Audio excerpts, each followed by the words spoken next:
గురుగారు నమస్కారం. నమస్కారమ్మా. గురువుగారు అసలు కృష్ణుడు ఉడిపికి ఎలా వచ్చాడు?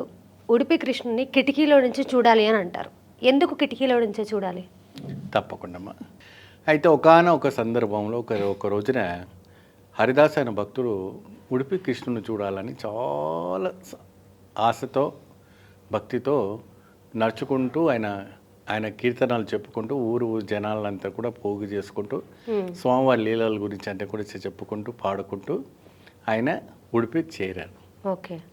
ఉడిపికి చేరిన తర్వాత ఆ రోజుల్లో ఆ మహవాసులంతా కూడా నువ్వు తక్కువ కులం వాడివి, నువ్వు ఆలయాలంతా కూడా ప్రవేశించరావద్దు, కాబట్టి నువ్వు ఆలయ ప్రవేశం లేదనేసి ఆయన్ని బహిష్కరించారు. ఓకే. ఆ హరిదాస్ని బహిష్కరించే లోపల అక్కడ చాలా వరకు కూడాను ఆయన బాధపడి ఆయన దుఃఖంగా వచ్చాడు. ఎంతో సంతోషంగా వచ్చారు ఆయన స్వామివారిని చూద్దామని దర్శనం చేసుకుందామనేసి.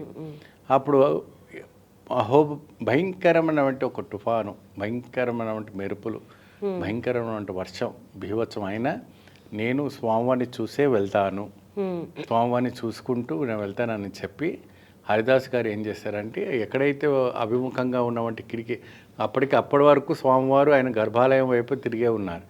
అభిముఖంగా కిటికీ వైపున కూర్చొని చక్కగా ఆయన కీర్తనలు పాడుతూ ఆయనని బాగా పొగుడుతూ కీర్తన చేస్తూ కృష్ణ నన్ను రాకుండా దగ్గర చేస్తున్నారు, నువ్వంటే నాకు ఎంత ప్రీతి, నువ్వంటే నాకెంత ఇది అని చెప్పి అంత అలౌక్యమైన వంటి బాధతో దుఃఖంతో పాడుతున్న సమయమున ఆ మెరుపులు వచ్చేటప్పటికి ఆ కృష్ణుడు ఏం చేస్తారంటే ఆటోమేటిక్గా ఇలా తిరిగిపోయాడు.